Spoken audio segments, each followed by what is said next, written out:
Bryce Symington is now a businessman. He was the Republican governor of Arizona for 6 years, elected when the first George Bush was president. Now, a decade after leaving the State House, he takes you to a Phoenix park and discloses something unlike anything uttered by any other high-level U.S. politician.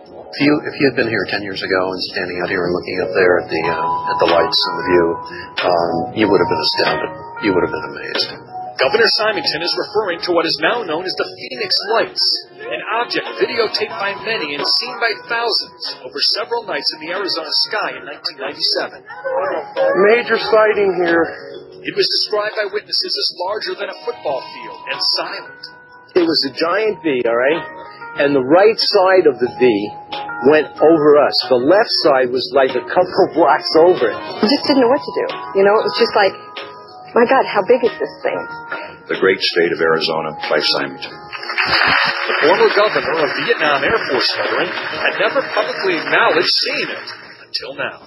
And I suspect that unless the Defense Department proves us otherwise, that it was probably some form of an alien spacecraft. So why didn't he say anything then? Partly, he says, because he didn't want people to panic. I think as a public figure, you have to be very careful about what you say, because people can have pretty emotional reactions. And I said my goal wasn't to try to stir the pot. And he went to humorous and controversial lengths not to stir the pot. He held a news conference after the Phoenix Lights to announce the mystery had been solved. And now I'll ask Officer Stein and his colleagues to escort the accused into the room so that we may all look upon the guilty party. Don't get him too close to me, please. In the alien costume, the governor's chief of staff. This just goes to show that you guys are entirely too serious. UFO enthusiasts were not immune, especially since the governor was believed to have seen nothing. But now he's coming out. The lights were really brilliant, and it was just fascinating. It was enormous. It just felt otherworldly. You know, in your gut, you could just tell it was otherworldly. Symington will be talking about this in an updated film about UFOs called Out of the Blue.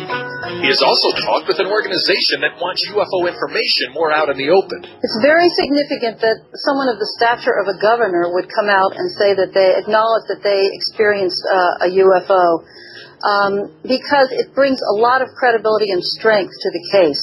Governor Symington says he did tell his family, friends, and staff about what he saw early on. I still, behind the scenes, tried to investigate it, but I got nowhere.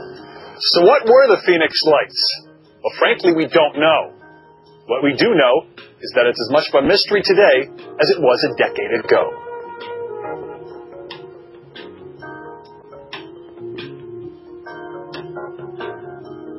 You know, we should have replaced the news music with the X-Files theme. Yes, that would have been very apropos. Because viewers from all over our region called in 69 News Tonight reporting a strange sight in the sky. A lot of calls from Allentown and Bethlehem all the way to Berks County.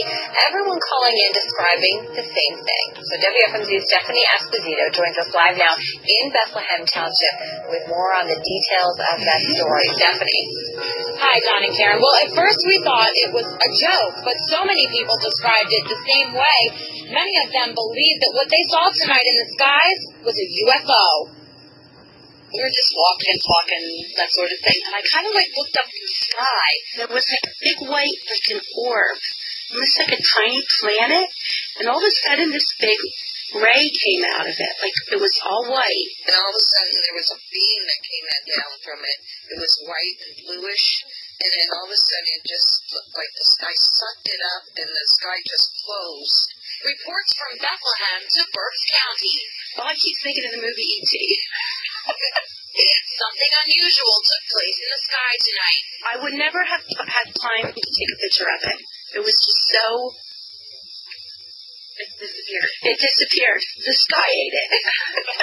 So far, 69 News has not been able to obtain a picture, but we did get multiple witness reports. We've contacted the Lehigh Valley Airport and local communication centers. Everyone said nothing was happening. Now, a lot of times people will hear things like this and they'll say, oh, it was a weather balloon or it was a shooting star. Is there any other explanation? No, that was not a shooting star and it was not a weather balloon. One thing is for sure, tonight people are asking themselves, do I believe? I don't know if I believe in that kind of thing. Now, some people have pointed out that it's a strange coincidence. Today's date is actually 9/19/09, if you want to put any weight on that. But regardless of what people believe, a lot of people are asking themselves tonight, what was that up there? And they really are just saying everyone agrees they've never seen anything like it before. Oh, I'm certain I'm meant to be here.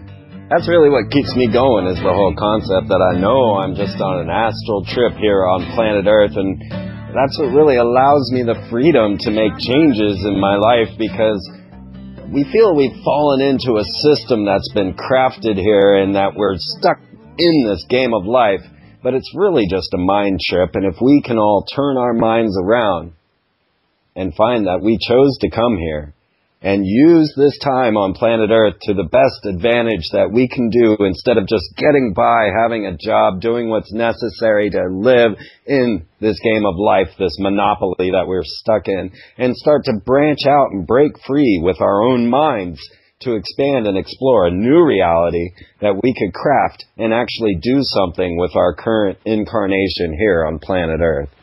Because we leave, we go, we travel, the universe is vast and much more is going on than we know about.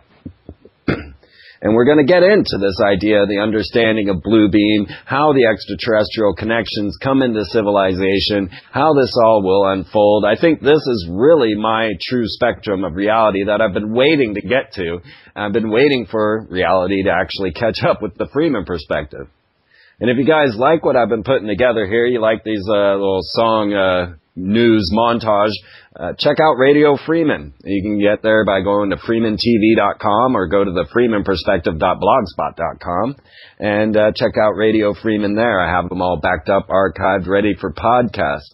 And those are the type of shows I like to put together for that show. This show is more of a news-oriented, more of a topical day type of discussion show. So, absolutely, check out Radio Freeman, 6 p.m. Tuesdays on revereradio.net, or just go over to freemantv.com.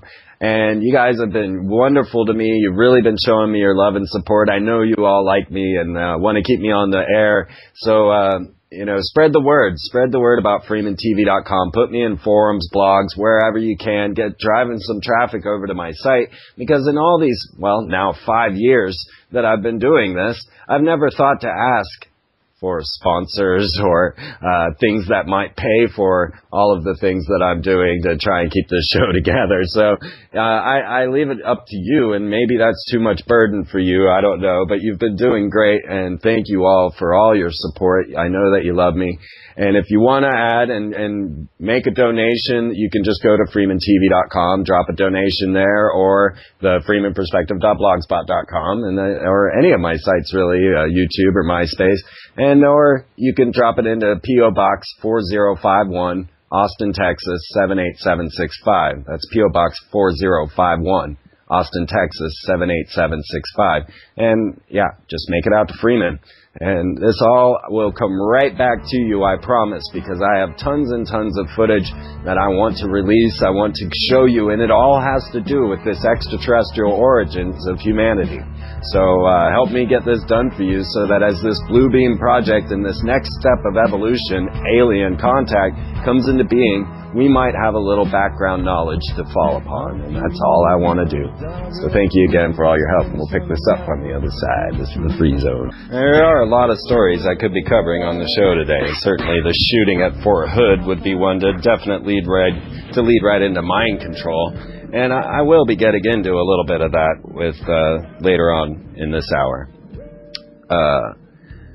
Or I could pick up the border closing, as the border agent on YouTube is all telling us that the borders are going to be possibly shut down December. I think it was 31st. So you can check out border closings on YouTube. That lady seems quite intriguing, and her last report on the Phoenix beacons that were going to be passed out as RFID watchers definitely is something for concern. I did look it up, and there is a military-grade Phoenix beacon that is used for tracking combatants. So she seems to be on point, and she's saying that she's a border agent, been on guard for 21 years, and all of them are being pulled off the border December. Now, could this be the entrance of the Sea Smurfs, Northcom's military brigade that was brought here? The first 10,000 battalions brought October, what was that, 2 years ago when the Sea Smurfs came? And, when you can't escape the Submariner realms when we're talking about Atlantis and this life on planet Earth, because they're so wrapped up hand in hand. Now, one speaker of Atlantis was a Rosicrucian known as Sir Francis Bacon, who was possibly Shakespeare and possibly created the very language we are speaking. And in 1627, he wrote a book known as The New Atlantis. Now imagine, this is in 1627.